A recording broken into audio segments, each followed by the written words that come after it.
Okay, today we'll start with minors and cofactor of elements of determinants. Okay,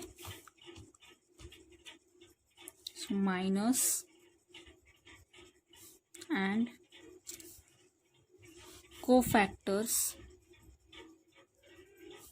of elements of determinants.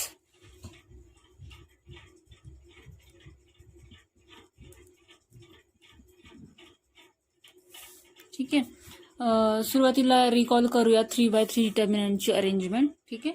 So suppose आपण डिटर्मिनंटला A mention करूया. So let A is equals to 3x3 determinant. General element arrangement काय असते, आपण आतले जे small elements आहेत ते AIJ या फॅक्टरने डिनोट करतो. कुठले factor? AIJ, where I is number of row and J काय असतो कॉलमचा नंबर. सो आता फर्स्ट रो मध्ये आहोत आपण. Suppose this is R1, R2 and R3 and this will be C1, C2, C3. Now we are in first row, first column. So element will be A11, then A12, first row, second column, then A13, first row, third column. Okay. Likewise, second row, first column, second row, second column, second row, third column. Okay. Then third row, first column, third row, second column, and third row, third column. So this is an simple arrangement of 3x3 order determinant. Okay.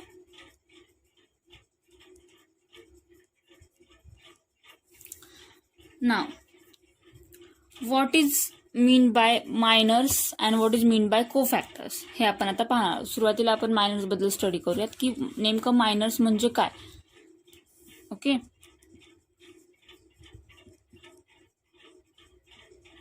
So minors of, आता minors कोणाचे काढणार? आतल्या इलेमेंट्सचे. आणि in general आतला element कशाने denote करतो आपण? AIJ ने. सो आपण म्हणणार आहोत मायनर्स ऑफ AIJ, म्हणजे प्रत्येक इनर इलेमेंटचा आपण मायनर काढणार आहोत. तो कसा काढायचा आहे हे इन शॉर्ट मी तुम्हाला सांगते. सो मायनर मीन्स डेफिनेशन टेक्स्टबुकमध्ये आहेच, पण त्यातला त्याचं शॉर्ट मिनिंग काय आहे तर मायनर मीन्स AIJ एलिमेंटचा मायनर काढणार आहात तुम्ही. ठीक आहे. सो डिटर्मिनंटमधला जो पण AIJ एलिमेंट तुम्ही घेणार आहात त्या AIJच्या related row and related column तुम्हाला डिलीट करायचे आणि रिमेनिंग इलेमेंट्स तुम्हाला ॲज अ मायनर तुम्हाला मिळणार आहे. ठीक आहे. अजून एक गोष्ट, minor is denoted by MIJ. आपण मायनरसाठी काय नाव देणार आहोत? Minor is denoted by MIJ. Okay. So suppose आता आपण तुम्हाला इन शॉर्ट जी डेफिनेशन आहे ते एक्झाम्पलच्या थ्रू मी सांगतेय. सपोज आपण या इलेमेंटचा काढूया. ठीक आहे. A22चा आपल्याला मायनर काढायचा आहे. सो मायनर ऑफ A22 म्हणजेच काय? M22. बरोबर. आता मायनरचा मिनिंग काय? ज्या पण AIJ इलेमेंटचा तुम्ही मायनर काढणार आहात करस्पॉन्डिंग रो आणि करस्पॉन्डिंग कॉलम इलेमेंट्स तुम्हाला डिलीट करायचे आहेत. सो A22चा मायनर काढायचा आहे म्हणजे सेकंड रो आणि सेकंड कॉलम आपण डिलीट करणार आहोत. सो इट मीन्स की हे इलेमेंट्स आणि कॉलमचे हे इलेमेंट्स डिलीट करणार आहोत. सो राहिलं काय? सो A11, A13 आणि खाली कारण मधलं डिलीट झाले ना, सो खालचं A31, A33 म्हणजे आपल्या मायनरमध्ये कुठले इलेमेंट्स येणार आहेत? सेकंड रो डिलीट झाली, सेकंड कॉलम डिलीट झाला, म्हणजे इथे हे जे राहिले ते घ्यायचे फक्त आपल्याला. So A11 second column delete झाल्यामुळे पुढचा A13, सेकंड रो डिलीट झाल्यामुळे खालचं A31 हे पण डिलीट झालं म्हणून A33. असं आपण असे मायनर्स काढणार आहोत. समजलं थोडक्यात मिनिंग काय आहे मायनरचा? ज्या पण इलेमेंटचा तुम्ही मायनर काढणार आहात corresponding row corresponding column elements तुम्हाला डिटर्मिनंटमधून डिलीट करायचे आहेत आणि रिमेनिंग इलेमेंट्सचा तुम्हाला डिटर्मिनंट घ्यायचा आहे. That is nothing but minor. हे थोडक्यात आपण फक्त फर्स्ट इलेमेंट्सचे आपण 3x3च्या डिटर्मिनंटमध्ये यूज केलेला आहे, पण मायनरमध्ये आपण सगळ्याच इलेमेंट्सचे त्या प्रकारे डिटर्मिनंट काढणार आहोत. ठीक आहे. So this is in short definition of minor. Likewise तुम्ही प्रत्येक एलिमेंटसाठी प्रिपेअर करू शकता. हवं तर अजून एखादा घेऊयात आपण. A31. ओके, सपोज आपल्याला मायनर ऑफ A31 काढायचं आहे. सो मायनर ऑफ A31 म्हणजेच काय, M, त्याचं नोटेशन काय असणार आहे, M31. ठीक आहे. असं नाही लिहायचं A31 is equals to M31. एक तर डिरेक्ट M31 मेन्शन करा, किंवा पूर्ण लिहायचं असेल तर minor of A31 is equals to M31 असं मेन्शन करा. This is equals to not this. फक्त जर असं लिहाल तर ते चुकीचं असेल. ठीक आहे. याचा मिनिंग काय, इनर इलेमेंट, आणि याचा मिनिंग आहे मायनर. म्हणून जर तुम्हाला असं इक्वल टू मध्ये लिहायचं तर पूर्ण वर्ड्समध्ये लिहा. अदरवाईज फक्त इतकंच लिहिलं तरीही इनाफ आहे. आता M31 काढायचंय म्हणजेच काय करायचंय, थर्ड रो डिलीट करायची आणि फर्स्ट कॉलम डिलीट करायचा आहे. सो थर्ड रो डिलीट केली आणि फर्स्ट कॉलम डिलीट केला. हे जे वरचे राईट साईडचे कॉर्नरचे 4 एलिमेंट दिसत आहेत ते आपल्या मायनरमध्ये येणार. बरोबर. थर्ड रो डिलीट केली, फर्स्ट कॉलम डिलीट केला, म्हणजे कोण येणार आहेत आपल्या मायनरमध्ये, A12, A13 आणि A22, A23. लाईकवाईज हळूहळू डोळ्यांना सवय पडेल तर तुम्ही अंदाजे सुद्धा करू शकतात. माइंडमध्ये हे कॅन्सल झालं, हे कॅन्सल झालं, फक्त हे वरचे 4 एलिमेंट्स राहिले. असं कुठल्याही मायनरसाठी तुम्ही ट्राय करू शकता. ठीक आहे. सो तुमची प्रॅक्टिसही होईल आणि तुम्हाला सवय पडेल ना. अशाच प्रकारे आपण को फॅक्टर्स फाइंड आउट करू शकतो. तर को फॅक्टर म्हणजे काय, व्हॉट इज को फॅक्टर. को फॅक्टर ऑफ, हा पण आपण कोणाचा काढणार आहे, इनर इलिमेंट्सचाच, म्हणून म्हणणार आहोत को फॅक्टर ऑफ AIJ. ठीक आहे. को फॅक्टर ऑफ AIJ डिनोट करतो आपण CIJ या लेटरने. ठीक आहे. को फॅक्टर ऑफ AIJ कशाने डिनोट करतो, CIJ या लेटरने. म्हणजे M मायनर फॉर M आणि को फॅक्टरसाठी C, आणि IJ is notation for corresponding row and corresponding column. तर को फॅक्टर खूप अगदी सोपं आहे. कुठलाही CIJ काढायचा आहे म्हणजेच तुम्हाला को फॅक्टर ऑफ AIJ काढायचा आहे. Factor of AIJ is equals to -1/i + j. म्हणजे जे पण तुमचं आयचा नंबर असणार आणि जेचा नंबर असणार त्यांची ऍडिशन कोणाच्या इंडेक्समध्ये -1च्या इंटू करस्पॉन्डिंग मायनर म्हणजे MIJ. ठीक आहे. म्हणजे थोडक्यात तुम्ही एकदा MIJ शिकलात की को फॅक्टरसाठी काय करायचंय, फक्त त्या आलेल्या MIJच्या आन्सरला तुम्हाला -1/i + j पॉवरने मल्टिप्लाय करायचंय. आता सपोज तुमचं को फॅक्टर असेल A13. ठीक आहे. सपोज तुमचं काय आहे, तुम्ही C13 काढताय. C13 काढताय फॉर एक्झाम्पल. सो -1/2 मध्ये तुम्ही ऍडिशन कोणाची घेणार आहे, I + j. इथे I आहे 1 आणि j आहे 3. सो 1 + 3 करणार आहात तुम्ही, इंटू जो पण काही तुमचा करस्पॉन्डिंग M13चं आन्सर असणार आहे. तर हे डिटर्मिनंट काढणार आहोत आपण. सो प्रॉपर आपल्याला जसं आपण लास्ट प्रिव्हियस लेक्चरमध्ये पाहिलंय की डिटर्मिनंटचे पर्टिक्युलर आन्सर मिळतात. इथे इन जनरल एलिमेंट्स होते म्हणून आपण फक्त त्या फॉर्ममध्ये लिहिलंय. पण आपल्याला माहिती की ते 1, 2, 3, 4 असं काही असेल तर आपल्याला पर्टिक्युलर आन्सर मिळणार आहे after taking subtraction of diagonal product and non diagonal product. त्यामुळे ते पर्टिक्युलर इथे काहीतरी आन्सर असणार आहे. आणि आता -1/2 हे थोडक्यात काय आलं, (4) आलं मल्टिप्लाइड बाय M13. आता -1ची 4th पॉवर म्हणजे positive power. So this is nothing but M13. थोडक्यात को फॅक्टरचा मिनिंग फक्त कशासाठी आहे, फक्त साईन्ससाठी आहे. तुमचं जे आन्सर तुमच्या मायनरचं असणार आहे त्याला फक्त साईन चेंजेस होणार आहे. लाईकवाईज आता जेव्हा तुमच्या रो आणि कॉलमची ऍडिशन पॉझिटिव्ह येणार आहे तेव्हा तुमचा को factor will be nothing but corresponding minor. पण जेव्हा आता फॉर एक्झाम्पल जर आपण 2, 3 घेऊया. ठीक आहे. C23 म्हणजे सेकंड रो आणि थर्ड कॉलम मधला इलेमेंट. त्यावेळेस तुमचा को फॅक्टर काय असेल, -1/2 + 3 इंटू M23. बरोबर. सो -1/2 काय होणार आहे, हा (5) होणार आहे इंटू M23. आणि -1चा ऑड पॉवर म्हणजे काय, मायनस. म्हणजे तुमचा त्यावेळेस को factor minus of corresponding minor.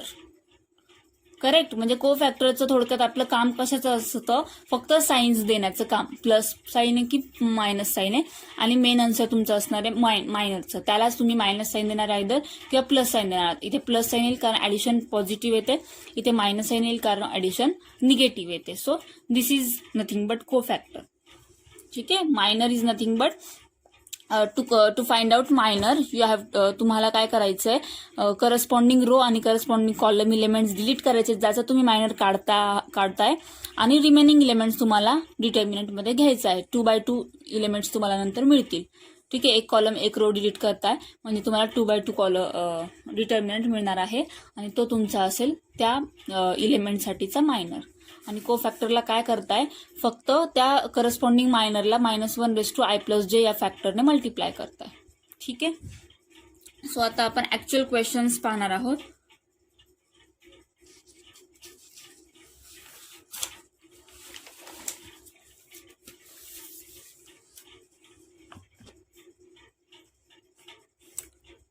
सुरुवातीला एक नॉर्मल क्वेश्चन घेऊयात.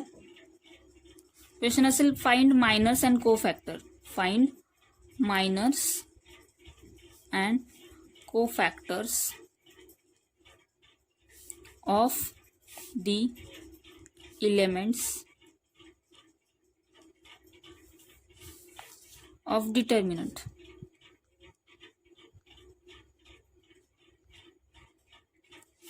Okay, so for practice will take first 2x2 only आणि मग आपण 3x3चं एक ट्राय करूया. 2 - 3 4 7. सपोज हा आपला काय आहे, डिटर्मिनंट आहे. याचं आपल्याला काढायचं आहे मायनर आणि कोफॅक्टर. सो फर्स्ट एलिमेंट्सना मेन्शन करूयात की सपोज लेट या मॅट्रिक्सलाही तुम्ही या डिटर्मिनंटलाही तुम्ही नाव देऊ शकतात. A = 2 - 3 4 7 आणि हे एलिमेंट्स म्हणजे कोण आहेत, A11 इन जनरल फॉर्ममध्ये, A12 आणि A21 A22. 2x2 असल्यामुळे इतकेच येणार आहेत. आता मायनर्स काढूयात आपण 1 by 1. 2x2चं खूप इझी आहे. तुम्हाला एक डिटर्मिनंट घ्यायची सुद्धा गरज नाही. एकदा रो आणि इलेमेंट डिलीट केला की तुम्हाला आपोआप तो मायनर मिळणार आहे. ठीक आहे, आपण यानंतर इन जनरल पण पाहूयात 2x2चं. ते आपलं तो एक टॉपिक घेतला म्हणजे तुम्हाला हे इझिली येऊन जाईल. ठीक आहे, सो M11 सपोज. आता नाव M11 म्हणजे तुम्ही मायनर काढता. ते प्रत्येक वेळी लिहिण्याची गरज नाही. आपल्याला आता समजलंय, लास्ट टॉपिकमध्ये आपण ते कव्हर केलं की M11 is nothing but cofactor of A11. म्हणजेच काय, तुम्हाला यासाठी काय करायचंय, first row first column delete करायचा आहे. First row first column delete केल्यानंतर काय राहतं इथे, 7. So M11 is nothing but 7.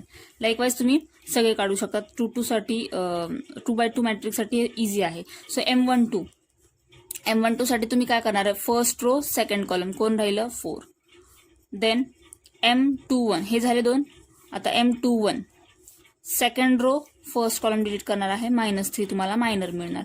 M22 म्हणजे second row second column delete करणार आहे, तुम्हाला काय मिळणार आहे, 2 मिळणार आहे.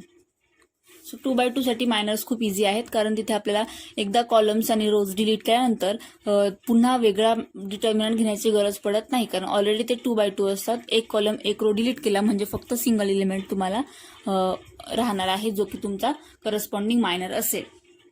आता प्रत्येक लगेच तुम्ही याच्यात M11 काढल्यानंतरच लगेच C11 काढला असता तरी चाललं असतं.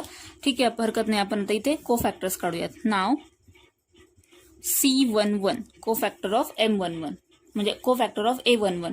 त्याच्यासाठी काय करणार आहात तुम्ही, -1/1 + 1 काय आहेत, I आणि J इथे दोन्ही 1 1 आहेत. So into M11. So -1/2 into M11 काय आहे तुमचं 7 विच इज नथिंग बट 7, कारण -1² काय होणार आहे, पॉझिटिव्ह असणार आहे. सो C11 तुम्हाला इथे मिळाला. Now you can solve for C12. C12 साठी काय असणार आहे तुमचं, -1/2 यांची ऍडिशन 1 + 2 इंटू M12. -1/2 हा असणार आहे 3. M12 तुमचा काय आहे, M12 आहे 4 multiplied by 4. This will B minus, कारण -1चा ऑड पॉवर मायनसमध्ये येईल. So -4 will be your C12. अशा प्रकारे तुम्ही उरलेले 2 काढू शकता. देन C21 फॉर C21 -1/2 + 1 आणि M21 विच विल बी -1³ हा पण मायनसमध्ये असणार आहे आणि इंटू M21. M21 काय आहे आपला -3. ओके, परत लिहूया. सो मायनस असेल हे आणि M21 तुमचं ऑलरेडी -3 आहे, तो काय होणार आहे पॉझिटिव्ह. म्हणजे थोडक्यात लक्षात घ्यायचं 2/2 मध्ये एखादा फॅक्टर एखादा इलेमेंट मायनस आहे तर त्याचा जो को फॅक्टर असणार तो पॉझिटिव्ह होणार आहे. जर त्याची -1 ची पॉवर जी आहे ती ऑड असेल तर. ठीक आहे. आणि ऑड असेल आणि M2 जो पण मायनर असेल तो पॉझिटिव्ह असेल तर तो को फॅक्टर होणार निगेटिव्ह. पॉवर ऑड आली आणि मायनर निगेटिव्ह असेल तर तो होणार आहे पॉझिटिव्ह. ठीक आहे. लाईकवाईज साइन्स चेंज होतील. Then we can find out for C22. For this -1 + 2 into M22. So this will be -1 आणि M22 आहे आपला 2. हा येणार आहे पॉझिटिव्ह 2 कारण -1चा इवन पॉवर आहे म्हणजे पॉझिटिव्ह असणार आहे. So C22 will be okay. Like this आपण मायनस आणि को फॅक्टर्स फाइंड आउट केलेले आहेत 2/2 डिटर्मिनंटसाठी. Now we'll try for 3/3 and then we'll move toward exercise. ठीक है.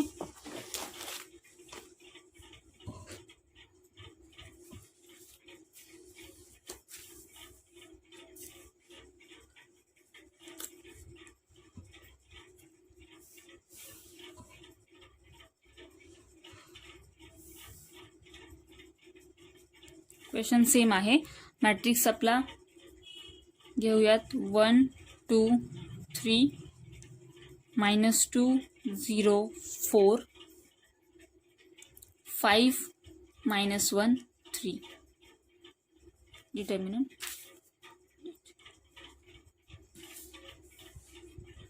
Again for this in answer you'll say you'll write it in general element form.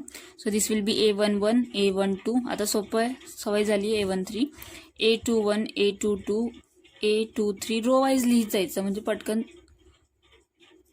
होतं. A31 A32 A33. So these are general elements for corresponding determinant.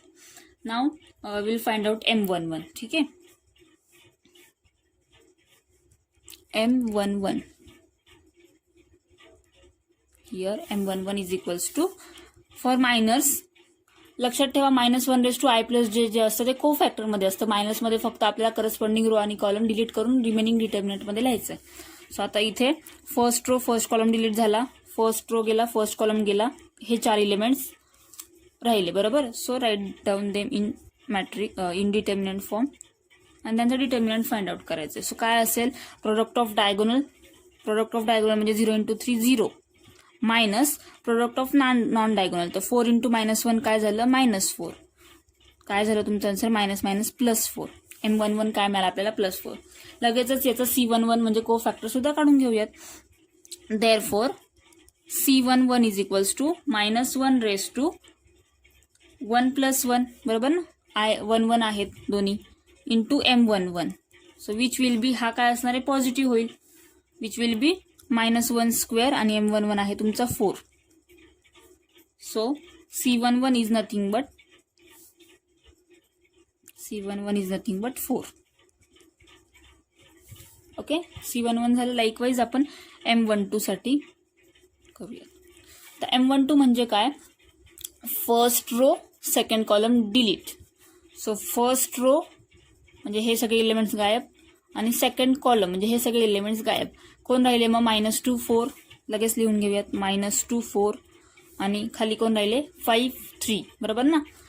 काय delete केलं आपण first row second column म्हणजे हे 2 उभे आणि हे 2 उभे म्हणजे -2 4 आणि 5 3. So 5 3. Take this determinant now. Product of diagonal हे 3 2 जा आणि मायनस असल्यामुळे 3 2 जा -2 × 3 -6. मायनस साइन ऑलरेडी असते आपले डिटर्मिनंटसाठी. आणि product of non diagonal. So 5 4 जा 20. दोन्ही मायनस असल्यामुळे यांचे ॲडिशन होईल आणि साइन असेल मायनस. सो 26. बरोबर. लगेचच C12 घेऊयात. Therefore C12 is equals to -1 raise to 1 + 3 लक्षात घ्यायचे लगेचच. मायनर आला की कोफॅक्टर लगेचच डोळ्यासमोर दिसला पाहिजे. मायनर निगेटिव्ह असेल आणि कोफॅक्टरच्या त्या करस्पॉन्डिंग रो आणि कॉलमची ऍडिशन निगेटिव्ह ऑड असेल तर साईन चेंज, कोफॅक्टरमध्ये साईन चेंज. हे कशासाठी सांगतेय, in case of fill in the blanks वगैरे आलं तर तुम्हाला हे आताच नोटिफाय करून देते, जेणेकरून तुम्ही तुम्हाला फास्ट कॅल्क्युलेट, तिथे तुम्हाला प्रत्येक स्टेप लिहायची नाही, कारण तो त्यासाठी खूप वेळ लागेल. So for that kind of questions तुम्हाला हे पटकन सुचलं पाहिजे. ठीक आहे. So -1 raise to 1 + 3 into M12 म्हणजे हा असणार आहे -1 रेस टू 4 इंटू M12 असणार आहे तुमचा -26. हा होणार आहे पॉझिटिव्ह M12 ना, so 1 + 2 and addition will be 3. हा असणार आहे मायनस आणि हा पण असणार आहे मायनस, म्हणजे तुमचा C12 जो असेल तो असेल 26. Correct. Now will move towards, आता हे दोन रो वाईज जायचे, हे दोन इलेमेंट झाले. आता थर्ड म्हणजे M13. तुम्ही कॉलम वाईजही घेऊ शकता. तुम्ही A11, A21, A31 मग कॉलम वाईज असं जा. ठीक आहे, चालेल. पण मग त्याने काय होईल, रोला हाताळण्याची किंवा पाहण्याची जास्त चांगली सवय होऊन जाते. ते सोपं पडतं अदर दॅन कॉलम. ज्यांना कॉलम सोपं पडतील त्यांनी ते केलं तरीही चालेल. त्यावेळेस तुम्ही काय कराल, असं जर गेला तरी तेच करायचं तुम्हाला. A11 साठी तर आपण पाहिलंच, म्हणजे M11 साठी तुम्ही M21 म्हणजे जे आता आपण पाहणार आहोत M13 नंतर, M21 साठी काय कराल, सेकंड रो डिलीट कराल, फर्स्ट कॉलम डिलीट कराल. फक्त इतकंच की तुमचं सिक्वेन्स फाइंड आउट करण्याचा वेगळा असेल आणि रो वाल्यांचा वेगळा असेल. ठीक आहे, पण आन्सर्स काय असणार आहे, सेम असणार आहेत. So for M13 now will delete first row, third column, म्हणजे हे जे 4 एलिमेंट्स आहेत ते आपले डिटर्मिनंटमध्ये येतील. So -2, 0, 5, -1. Take determinant of this. Product of diagonals will be 2, -2 -1 असल्यामुळे, आणि हा -5 इंटू 0 0, म्हणजे आपला M13 आलाय 2. Now for this therefore C13 will be -1 raise to 1 + 3 into M13, जो असेल तुमचा हा पॉझिटिव्ह होईल इंटू 2. देअरफॉर तुमचा C13 असणार आहे +2. Okay, positive. लाईकवाईज तुम्हाला रिमेनिंग इलेमेंटसाठी ट्राय करायचं आहे. So give it a try.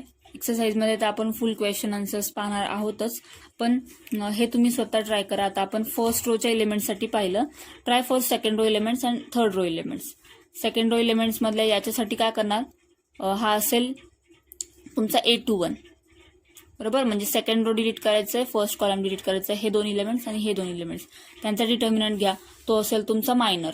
तर को फॅक्टरसाठी जस्ट तुम्हाला -1 रेस टू त्या करस्पॉन्डिंग रो आणि कॉलमची ॲडिशन करायची पॉवरमध्ये. साईन चेंजेस होतील किंवा कधी कधी ॲज इट इज आन्सर मायनरचं जे आहे तेच को फॅक्टरसाठी मिळेल. ठीक आहे, give it a try, complete this question. ठीक आहे, take a screenshot if you want for this question and complete it. Find all minors and all cofactors of second row elements and third row elements. First row एलिमेंट्सचे आपण complete केलेले आहेत. Okay, so we'll stop over here. Thank you.